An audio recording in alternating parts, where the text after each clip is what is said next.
Welcome to Python Dictionaries. In this lesson, we will explore dictionaries in Python. Dictionaries let you store and organize related information. They are like labeled boxes for your data. You will learn how to create, use, and master dictionaries with real-life examples. Let us dive in. Running the cell now. Let us begin by making our first dictionary. We are about to create a dictionary. We will use it to save details about a pet, like its name and age. Here, we start a dictionary using curly braces. Each piece of info has a unique label, called a key. We give the type of animal. We write the pet's age. We finish the dictionary. We print it to see the whole thing at once. Running the cell now. Try making your own dictionary for a family member or favorite thing. What is a dictionary? A dictionary is a collection of key-value pairs. You use a key to look up a value, just like finding a word in a real dictionary. Keys are unique. Values can be anything you like.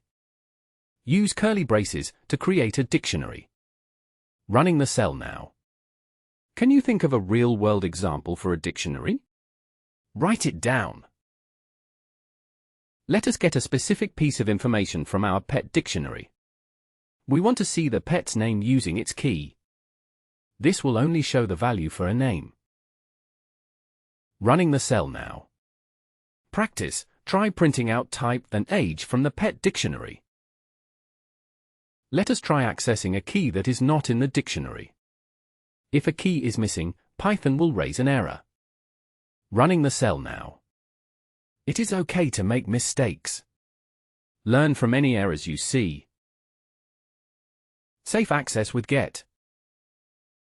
To avoid errors, use the get method.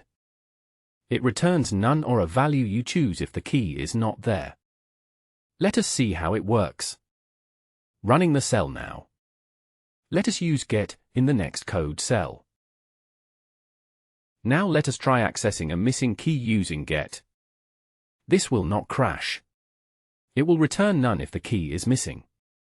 Next, we give get a second value. If the key is gone, it gives us unknown instead. We print these to see safe results.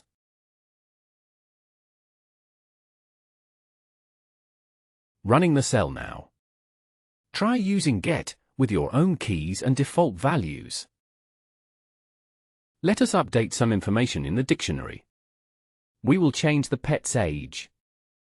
Notice how easy it is to update values for existing keys. Running the cell now. Update another value in your dictionary and print it out. Now let us add a new piece of information. We add a new keyed favorite underscore toy for our pet. This is how you grow a dictionary. Running the cell now. Try adding another detail, like owner or weight. We can also remove items from a dictionary. Here, we delete the types key from pet. After, the dictionary has one less detail. Running the cell now. Practice. Remove a different key from your own dictionary. Let us remove a key and get its value at the same time. Pop takes out the favorite underscore toy and gives us the value it removed. We print the removed value, then the rest of the dictionary. Running the cell now. Try removing other keys with pop. What value do you get back? Dictionary methods you should know. Keys, get all keys. Values, get all values. Items, get key value pairs. Let us try these out next. Running the cell now. Which method do you think is most useful for you? Let us see what keys are left in our dictionary. Now we see all the labels. Next, let us check out all values. Here, we see only the info, not the keys. Finally, let us view both keys and values together. This will help when looping or printing everything at once. Running the cell now. Like this video and subscribe if you have learned something new so far. Let us go through each item in the dictionary. A loop will visit every key value pair, one at a time. We print each key and its connected value. Running the cell now. Make your own loop to print keys or values in your dictionary. Let us make a dictionary using information from the person running the code. We start with an empty dictionary. We ask the user their name and save it. We ask for age next. Now we ask for the city. We put the answers into the dictionary using meaningful keys. We do the same with age. And now city. Finally, we print the whole dictionary, built from the user's answers. Running the cell now. Now, change what you ask the user or try adding more questions. Dictionary comprehensions let us build dictionaries quickly. Here, we create keys from 1 to 5. Each key maps to its own value squared. This is handy for math, lookup tables, and more. Running the cell now. Try making a dictionary where keys are letters and values are numbers. Often, you may want to sort dictionaries. Here, we sort the keys and print them. We also sort the items by their values, from largest to smallest. Sorting helps you find or show things in order.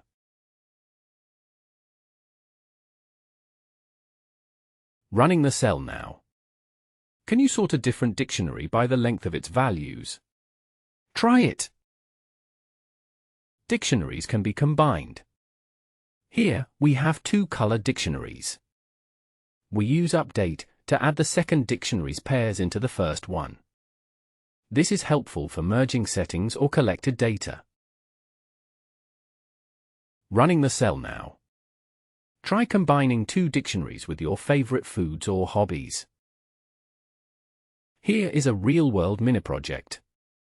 Let us keep track of student grades in a dictionary. We use names as keys and scores as values. We print it to see all student grades together.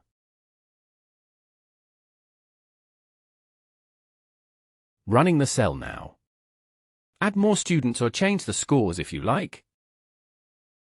Now, let us find useful information from our grades dictionary.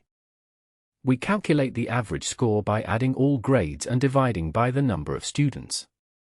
To find who scored highest, we use the max function with the grades. We print out both the average and the top student. Running the cell now. Make your own version of this project with people you know. Here are some tips to help you avoid mistakes. A common error is leaving out the quotes for the key. If you do that, Python thinks it is a variable. You will get an error if the variable does not exist. We comment that line out so it does not crash the program. Keep using quotes for text keys. Running the cell now. If you see an error about a name error, check your quotes first. Here is a handy trick to test if a key exists.